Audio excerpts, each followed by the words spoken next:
different panel discussions today. First topic for our panel discussion is on taking risk ability of women. In our country, when we see women, when a woman steps out of her home, her doorstep, there are a lot of rift and risk attached to them. When they decide to follow their dreams, chase their dreams, so many questions comes in their life, so many questions from their family also comes in their front, that what to do and what to not, to choose their family or to choose their career. But then, she always reframed risk as an opportunity to succeed. Women had shaped out herself from the running crowd to an unmatchable leader. So this is the time to announce our first panel discussion on risk-taking ability of women. So please welcome Mr. Rana Barua, Group CEO, Hawass Group India, who will now take this discussion forward. He is a moderator. Also, please welcome the panelists for this session. I would like to invite, first of all, Ambika Atri, Vice President and Business Director, Kraft Worldwide McCann World Group. Please welcome, ma'am. The next panelist is Divya Dikshit, Senior Vice President and Head of Marketing, Old Balaji. Please welcome, ma'am. Next panelist, I would like to invite Kavita Lakhani, Executive Director, Golden Opinion, Lintas India. Please welcome, ma'am. Shabnam Panjwani, CMO, Edelweiss Group. Please welcome. Susan Joshi, Managing Partner, Hawass Life Sorrento, and Rubina Singh, CEO, iProspect. Please welcome all of you and carry forward this discussion on risk-taking ability of women. Hi, good evening. I think we met a bit back, all of us, and we were kind of having a conversation of how to steer this entire interesting conversation about risk-taking ability and all. So we've kind of come to a conclusion of how we want to go about it, and we will not kind of disclose it of how we will do it, but there are certain norms and terms and conditions we've all agreed upon, because first is that I'm the one who's taking the risk here, okay? So they have all agreed yes, because the risk-taking ability is mine, not theirs, okay? So keeping that in mind, everybody's been very kind and have agreed to say that they will only elaborate on my first question, and the rest will be quick, fast, but honest answers. We will not fight. We'll try our best, for sure. Nobody is going to kill me, because I'm going to be asking certain provocative questions, certain tough questions, certain as we said, risky questions. So shall we start this interesting conversation? So I thought let's first lay the ground rules with the first question of saying, like we had this introduction about risk-taking as an ability, my question to this panel is this just a myth? Is this like a formatted kind of a question that we must address, that there is a risk-taking ability of a woman? Is this just a way of thinking of the society and conversations that we keep hearing? And I'm trying to steer this conversation more to the working world, the professional world, the environment that we are all in. I'm not talking about the society. I'm trying to steer away from issues of cities and those challenges. Or is this a good discussion point to have and understand that is there actually a risk-taking issue or challenge that exists in the corporate world? So do you want to start, Rubina? Sure. So good evening, everyone. Pleasure to meet all of you. My view really to this is that it's all goes back to the evolution theory, right? There's one point in time where the men would go and hunt and the women would cook. Men biologically were stronger, so we kind of stereotyped it as their risk-taking ability to go and hunt, and women to do the other chores. A lot changed after that. Society evolved, and the jobs that we do today don't involve those kind of risks, right? Which need a certain more physical strength than the others. I think it's all today. We're working in offices. It's all about how you think about problems, how you do things.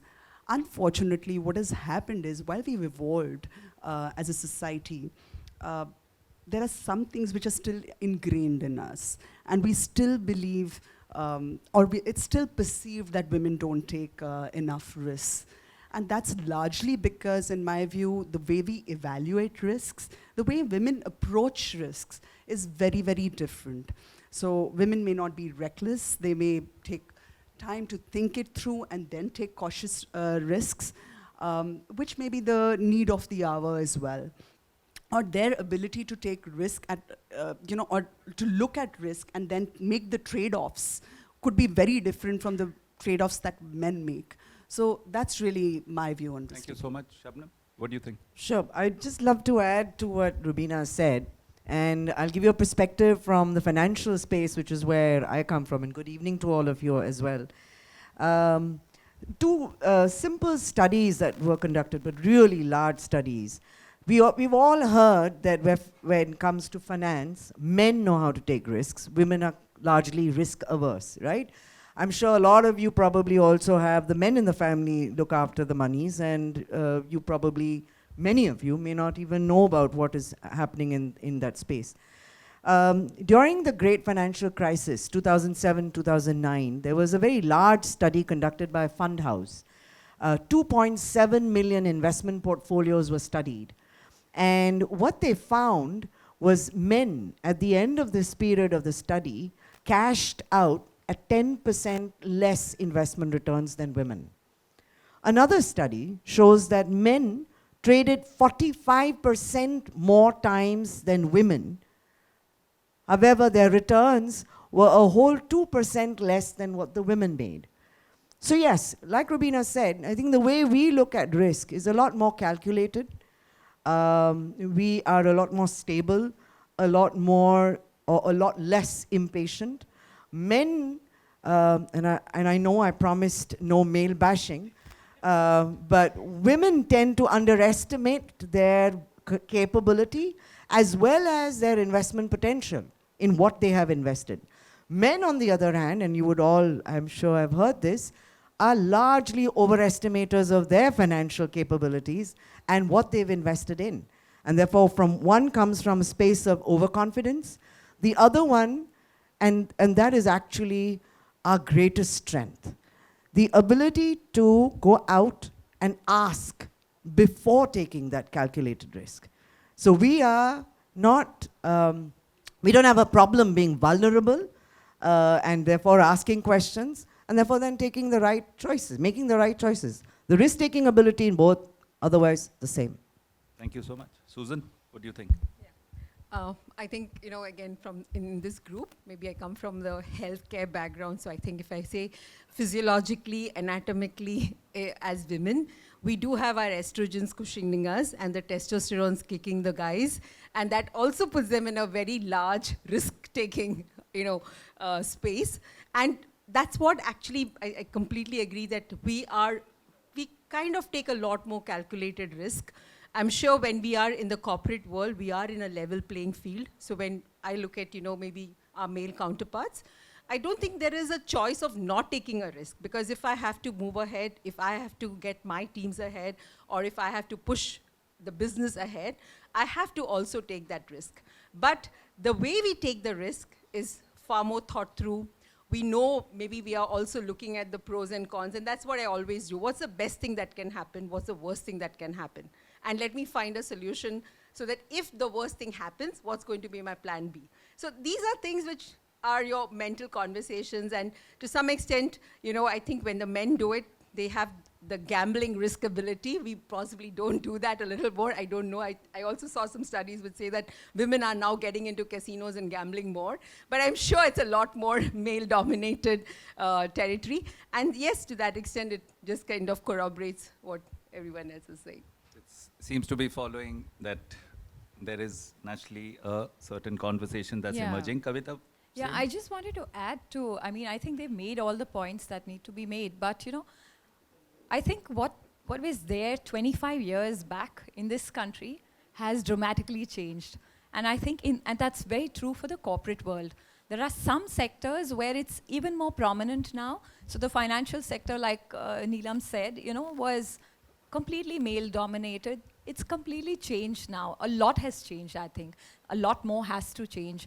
For the advertising or the communications industry, because all of us are communications professionals, I think this change had started a while back, and it continues to kind of go that way. But there are some sectors, I think, which are still very, very male-dominated, and hence, you don't have women to begin with. Who's going to take the risks, you know? So I think my problem is not about the risk-taking ability. It's about the number of women who are there in the corporate world.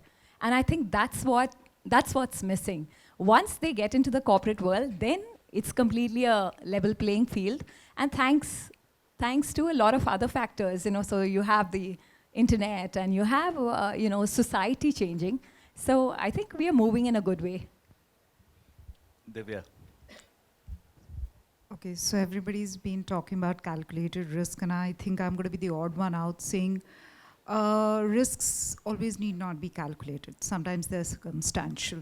I have moved from retail to broadcast not because it was a calculated risk, because my husband took up a job in Bombay. I had no choice but to move from Delhi to Bombay because I wanted to keep my marriage intact, and I had a choice. Yes, there is when I wouldn't call it a calculated risk. It was sheer boredom from retail. I wanted to move into broadcast. I wanted to experience something new. I wanted to push myself and see what more can I learn, right? So that was my entry into broadcast, and then I did that for some time, and then I moved industry, moved into telecom, launched Tata Docomo, then got bored with Tata Docomo after 3 years, and then moved into music. So I did Sunburn for about 3 years, and then I moved into digital. That was a calculated risk because I wanted to move into digital because the country was going digital, because the globe was going digital. That was so there have been circumstantials and there have been calculated risks. So I want to say that. So don't think that everything has to be calculated and well thought through. Sometimes things will also force you to make those decisions. That's point one. Point two, I also believe that, and this is not male bashing, women are more intelligent, honestly. We just always pay attention to detail and say, okay, guys, and that's my question to my team always. Okay, guys, this is plan A, beautiful, wonderful. In just, 99.9, this will work out. 0.01, if it doesn't, what's the plan B? That's my standard question to them. Normally, women in my team have that answer. And that's where I'll leave it. Men say, okay, we'll come back to you. Thank Well you so said. much. Before we move to Ambika, do you have anything else to say? Can we have a pact on the side that? Actually, Yeah. I quite agree with you all, and just continuing where Divya left it just now. I think women bring that attention to detail, and that's why it's so important for leaders to embrace this, that we need to make sure that we give women equal opportunities in the workplace. It can be by creating more job opportunities for them. It could be by making sure that you upskill them, make them, strengthen them so that they can succeed. What they bring to the table, men don't. I'm sorry, Rana, but I mean, I have to make that point here. Everybody is very considerate today. Vijaya, I thank guess you. it's because we have higher EQs, That's true. Yeah, I'm so touched by all these conversations. I will start the rapid fire kind of questions, but the question that I will just revisit once more. We have time. Is to generally get a statement around in this panel to say that I think what I'm getting is that you all are all saying it's just a myth. It is just a conversation point that maybe the world seems to be enjoying nowadays, or just a discussion point that risk-taking, because like what I gather from all of you is that risk-taking is a must, or risk-taking is, like you're saying, it's sometimes whatever. We'll come to those questions. One of the things that you're going to now probably see is a bit of a psychoanalysis. You're going to start seeing personalities come out of each person, whether they speak the truth or whether they're being honest, that's up to them. I'm going to be asking questions which will either challenge them, provoke them, or they're going to straight away talk to us and we have to believe what they're saying. So this entire place, we will try and keep it short, like we discussed. Definitely no bashing me, absolutely not. That's absolutely clear. So we'll start with, in any order you want to go, I'm not going to keep putting in order. How would you define a risk. So the question is, for example, is it like a challenge? Is it an obstacle? What do you define a risk like? Means why would you say risk-taking ability of a woman or a man? What is a risk-taking? Define me a risk, Shabnam, for example, in the corporate world or whatever. Risk. How would you define in a line? So again, I'm saying being in the financial space, we live, breathe, this is what we do all day. The two things that we ask ourselves every single time when we have to take a decision, because almost every decision you take will be a certain risk, because you're always trading off, right? When you take a decision, you're making a choice, there's a trade-off. So what are the two questions we ask? And you wake up anybody in Edelweiss at 2 o'clock in the morning, they'll tell you this. Is it worth it? And can you afford it? And depending on what your answers are to these two simple questions, most of our decisions get made. Sometimes you will agree that it may be what you can afford, but it may not be worth it in the long run. But these two simple questions for everything that we do. And while you've asked what defines risk, I'm saying everything we do, every choice, is a risk. Anyone? So I may add, in the digital marketing space, everything is changing so easily, and the first mover, like we know, tends to get the bigger advantage, capture the bigger advantage. We have no choice but to take risk. You have to go into the path which is not been treaded before. People haven't done it before, because that's where innovation will come, and that's where you get big benefit for your clients. So there is no choice but take risks. So to me, doing new things, things that haven't been proven before, things that haven't been tried before, definitely risks. You're accountable to your clients, but you have to take those risks. Yeah, challenging the norm. Whatever people think is the path to go really offbeat, but go offbeat with a little bit of sense and undoubtedly calculated risks, but with a perspective on outcome. How is that particular action going to impact larger society or your organization or your workforce? So, that's it. So is it like, I'm trying to link a bit to you, the world you come from. So like she said, digital, she's talking finance. Is there something that you feel that it's inherent and you all are doing it? Absolutely. Because, the world that Rubina comes from and the world that I come from, which is the communications world, the biggest change that's come through right now, is the onset of digital. The medium has changed, So we were focused on traditional media, and now you have the digital media, which is changing every single day. So how do you really ideate for that space? Do you go deeper into that space, and do you take your clients into that space or not? Or do you just kind of shrug it off as a fad? Because initially we thought that maybe, with this medium evolving so quickly, whatever you think is there today is just not there. It's actually not there. So, when you're recommending something also, you're wondering whether your own recommendation is sound or not. So that itself, to push the envelope on an idea that you truly believe in, comes from a place of understanding and from a place of saying, you take the risk along with me, as in you, the client, take the risk along with me. So that itself is big. Yeah. Do you want to add something, or? Yeah, so I think, the only thing I would say is that, risk is something when you start seeing it and experiencing it, and that's what my experience has been, it just opens up more and more opportunities. Because when you start, at that space, when you are ready to push the envelope, you're ready to literally move out there, and in every phase of your life, if you're doing it, you only will be able to start seeing more and more opportunities opening up. I mean, it's looks into an innovation, whether you look into an innovation space or whether you look into a completely different avenue of moving your growth curve, it just kind of opens up into many opportunities.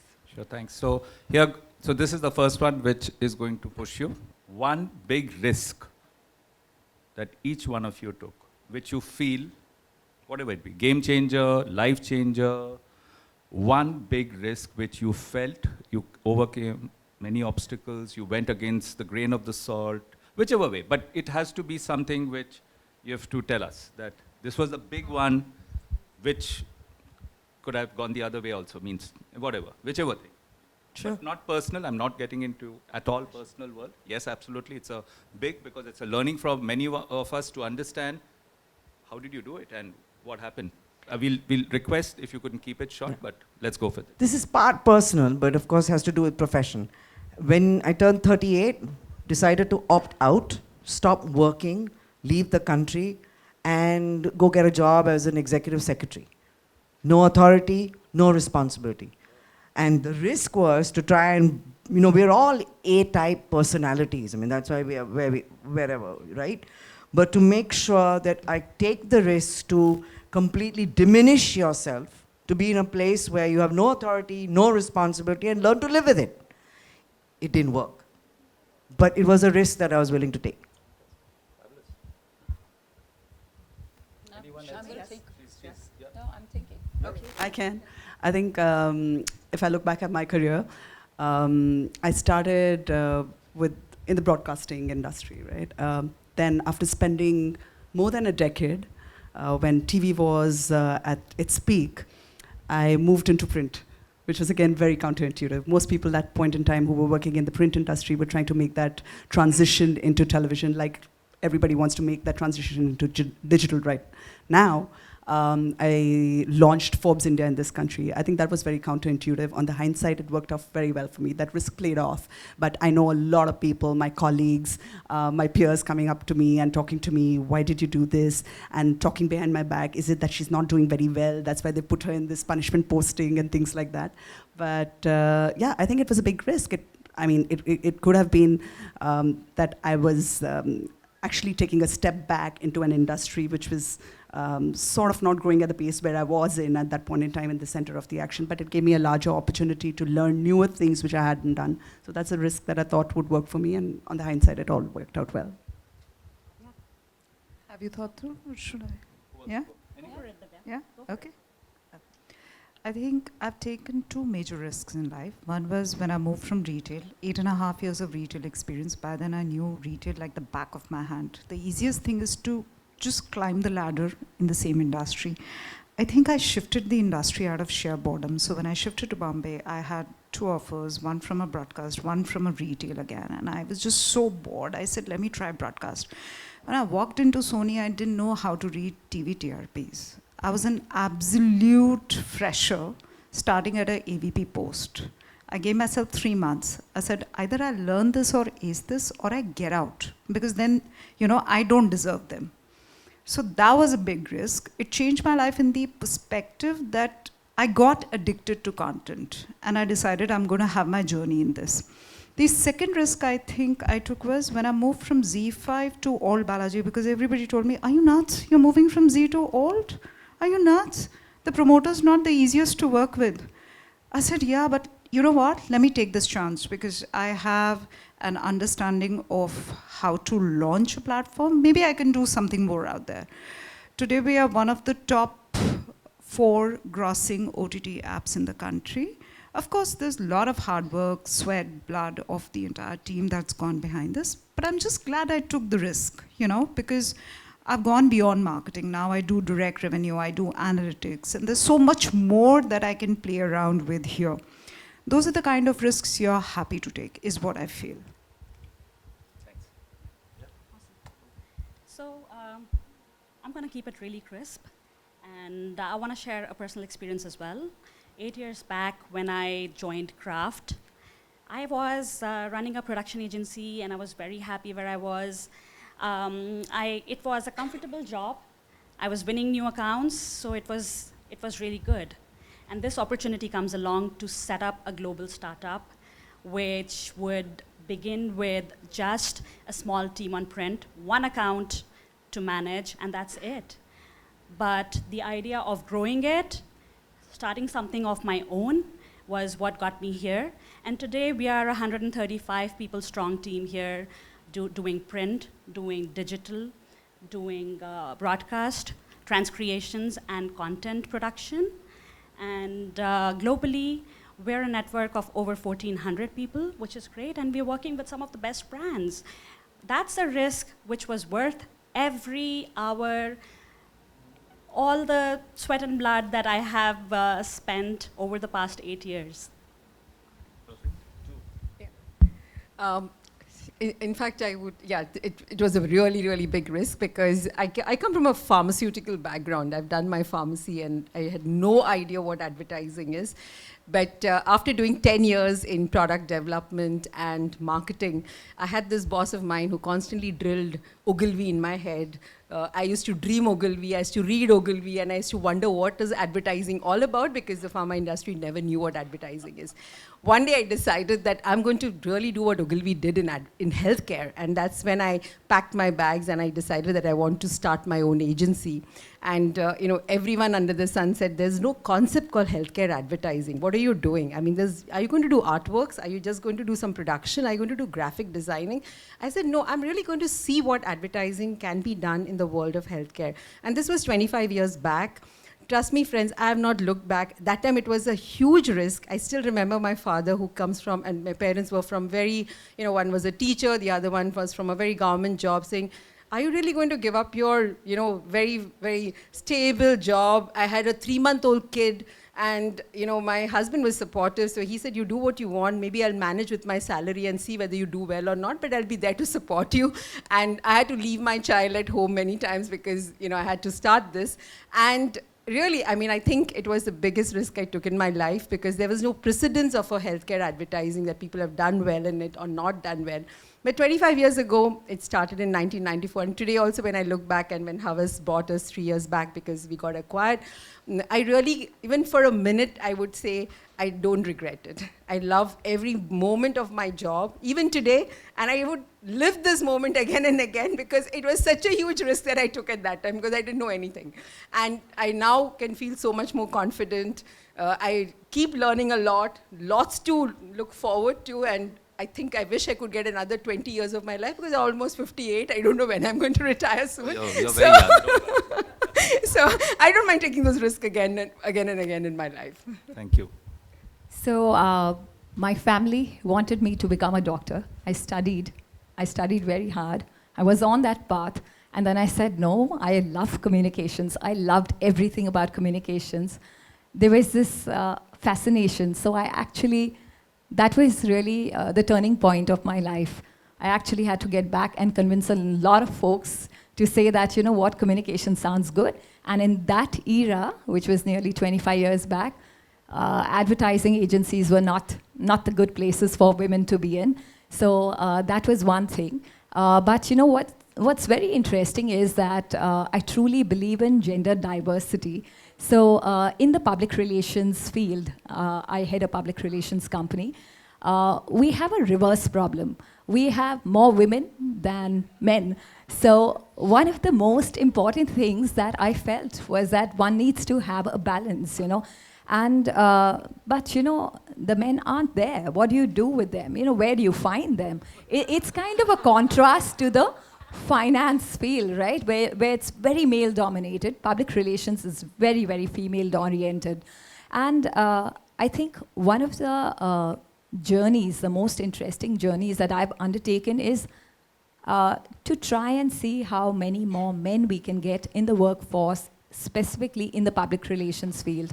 And for me, that is a huge risk because essentially you're trying to make it an interesting career or position it as an interesting career and try to somewhere what I went through with my family, it's a reverse thing for many guys to do that with their family. So if you know what I mean, like I went through that process where my parents were, like, how can you think about communications? Doctor, whatever, it's a very stable career. Similar problem for the young talent the male talent that's entering our company. Thank you. We've got, I think, 15 odd minutes, and I've got another 25 odd questions. So we'll go fast. Some of the stuff that you all have been saying is actually answering a lot of these next questions, but I'll still try and keep it short. Is that, do you believe the corporate world or the world or the organization that we all work in, or currently you all are all working in, plays a pivotal role or plays a very, very strong intrinsic role in building a culture where allows you, because you all are individual leaders and you all have given us stories which says that you all are risk takers, you all know how to manage, whether it's calculated, whether it's spontaneous or whether it's thought through. But the point is, do you all believe that the organization plays a critical role in fostering a similar culture? One. Second, are you all as leaders really pushing or encouraging the team, or do you realize with over time, we become safe leaders? Sorry, in this case, you all are becoming safe leaders, while intrinsically you all still might be big risk takers. So 2 questions. The organization, how important? And second, how are you all playing a role? Quick answers, please. So in my case, definitely the organizations that I work for, both Network 18 and now Dentsu Aegis Network. Network 18 that time was, when I was there, was run by Raghav Well, and he had created a very, very entrepreneurial culture and encouraged each one of us to kind of run it like their own company. Similarly at Dan, if you look at it at the top leadership level, globally, 70% of the top leadership is founders who've sold out their company. So obviously there is a culture of entrepreneurship. And when there is a culture of entrepreneurship, it allows you to take risks. And as a professional CEO also, I'm encouraged to take risks. So yes, I think it has definitely helped me working in such organizations and, kind of built on my self-confidence. The second part is that what is it that I'm currently doing, to kind of encourage more women as I see them to take more risks. When I look back, I think I was also able to take a lot of risks at that point in time because of my heightened sense of, self-confidence. Which was because of family and all the way I was raised and many other things. So we've started running this program at iProspect, which is called Women at iProspect, where, one thing is that definitely we try and look at how do we kind of, in a structured manner, encourage women to do different roles in their within the company so that they do new things, they take risks, they don't have a straight line career. Second thing is also work. We've chosen 5 women last year, and we've worked with them with their individual development plans. We've got them coaches from outside to help them navigate some of this stuff. But not just restricting it at iProspect. What we also did last year in October was we partnered with Facebook, and we launched something which is called the Female Foundry, where we actually said, let's pick up 12 entrepreneurs. We ran a boot camp for about 3 days to just kind of help them, give them access, one, to the knowledge, and more importantly, connect them with mentors. So between 12 of them, they were aligned to 6 mentors from different walks of life so that they could guide them through this process. So in our own little bit at iProspect, we're definitely doing it. Thanks. Again, just try and see if you can, quick one. Sure. Organization and you as a leader. Sure. I've been on both sides, advertising and finance. And by advertising, the kinds of risks we took, and in finance, the kinds of risks we take are extremely different. Here, you're managing someone else's money. So it's about risk mitigation. And therefore, understanding that. How do we as a leader, or how do I as a leader encourage risk-taking? I've been a natural risk taker, if I may say so. I'm the first one to jump off a plane or do all kinds of really rubbishy things where when you do is it worth it, can you afford it, it will basically tell you shouldn't be doing it. However, what I'm very clear about is that the one thing you have to instill in everyone is to reduce the fear of failure. Only when one does that are you going to be able to actually ensure that more and more people take risks. The only other underlining thing is I myself make sure that I am surrounded also with people who are naturally risk averse. It is important to always have that balance. It's not only about risk taking, it has to be someone who's saying, don't do it. Because that's when you sit down and look at plan B, plan C, plan D, and all ask all the right questions. So fear of failure, risk mitigation, calculated, and constantly ensure that you also have the other side to be the balance. Anybody wants to add? I honestly think I look at talent, regardless. Open up a level field. I think that's the most important thing. A lot of women are hesitant to even ask for the correct paycheck. I have interviewed a lot of guys, a lot of girls, same capabilities, and I have seen women getting paid less. I think as a leader, what I like to nurture is an open field. I think my promoter is a woman. She obviously, believes in women empowerment. But I think it's ultimately self-confidence and talent that's going to outshine, and we should just keep an open field. Honestly, that's what I think. Correct. Absolutely. Yeah. Yeah, I just want to add to what Divya said, we do the same thing in terms of our talent. We actually don't distinguish between the genders. I mean, there really is no reason to. So we work towards building the confidence of both the sexes. I mean, I know we're just talking about women, but there are enough and more guys who also kind of hesitate to know about their paychecks, who are also not as confident. So we run a very interesting program for the younger talent called Like a Boss. And Like a Boss is really what do you need to succeed, And success is another bit, I mean, it's relative, right? Risk-taking is relative again, very contextual sometimes, and very, if you know what I mean, depending on where you are. So my point is that while we have the women leadership programs, the women mentoring programs, but we really don't distinguish between the sexes. We don't need to. Oh, why should we? So I'd like to answer this one in two parts.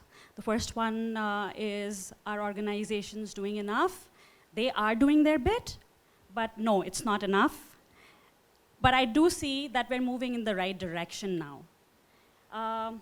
I'd like to now, the next point I want to make is whether we as an organization, I as a leader, am I doing enough? Is my organization doing enough? So I just want to tell you about, in last October, McCann World Group globally, about 20,000 resources stepped aside from their work to celebrate, to come together and talk about how they can do better on inclusivity and making sure that they were nurturing an inclusive environment. That's what we do. I'm also part of the Women's Leadership Network. I want to make sure that women have the right kind of mentorship and we are giving them equal opportunities. I urge every leader to actually do a panel pledge and make sure that you all encourage women to participate and give them opportunities to speak. And it doesn't matter if you don't, those ideas aren't really implemented, but they should still feel like they have a forum where they can go and present ideas. Okay, thanks. Probably last question, maybe. We'll have to duck the others. So, but I still want to know this bit because there were many interesting ones like Bollywood, which you didn't want, and Hollywood, which somebody wanted.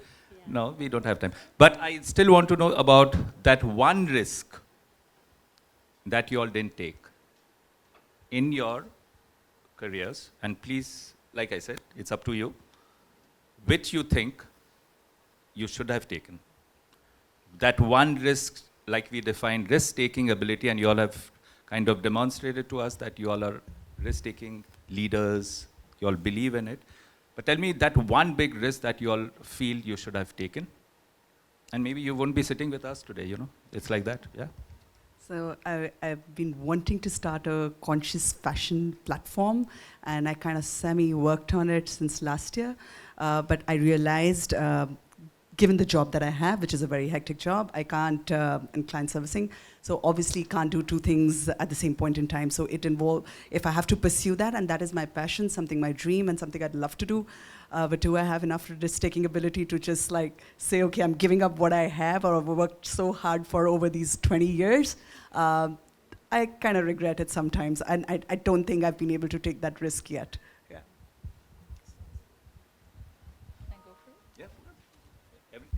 Everyone has to answer. In my childhood, I learned singing, and I wanted to be a singer.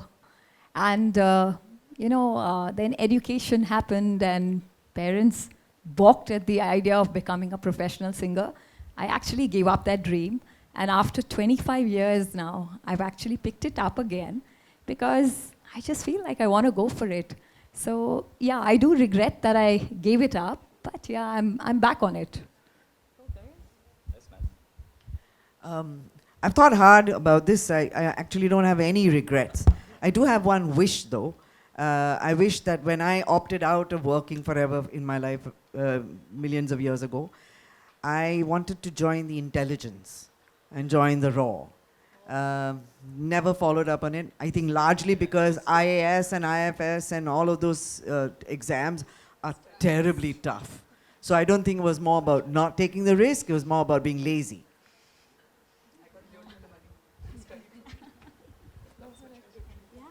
So a risk that I didn't take, I always, and very similar to the stories that you ladies have shared just now. When I was younger, I wanted to go to design school. However, under family pressure, everybody said, you come from a family of doctors, you have to opt for science. You cannot just break the norm. So I gave in and I went ahead to do my graduation in maths and physics. But guess where I am today? I'm working for an advertising network. And the flip side is, while I couldn't be part of the creative team, I'm part of the client servicing team and working really closely with the creatives on a day in and out. And on my free time, I do doodling. So that's kind of where I fill in the gap. But yeah. I think, yeah. So for me, I think the biggest, wish when we were on our own and as entrepreneurs, I have my partner also, we always wanted to set up a global presence. And we actually, did a roadshow, went to SCA, went to, the US, met a lot of people, thought that we could set up one part of our division sitting there, but just couldn't take that step. And that I feel very bad about it because it's something which you could have done on your own. Of course, now we look forward to doing that with ours because that's one of the biggest reasons also why we wanted to get acquired, was looking at a much larger global footprint for our brand in the space where we are unique, and that was something which I feel bad about at that time. I think everyone's sort of contemplated I wanted to go to a design school. I belong to a very small town called Muzaffarnagar where, design school means darzi. So my parents were aghast. Poor middle class, working parents, mother's a teacher, father's an insurance person. I say I want to go to design school, I want to study fashion designing. Their reaction is, "Tumhara dimag kharab hai, tum darzi banogi. Go do your MBA." That's something I regret because I used to, I think, sketch well. Something that I do once in a while now, in the middle of the night when husband goes to sleep, daughter's gone, duties are done. Something maybe I'll take up later. Should have put my foot down. Yes, maybe, but then I wouldn't be here. Yeah? Thank you. I think, it was absolutely fantastic for me because, the intent was to make it a very progressive kind of a conversation, get to know you all better. Now we know what you all took as risks and the kind of risks you didn't take. There were many other questions which we could have probably taken. But thank you for your time. Thank you, everyone.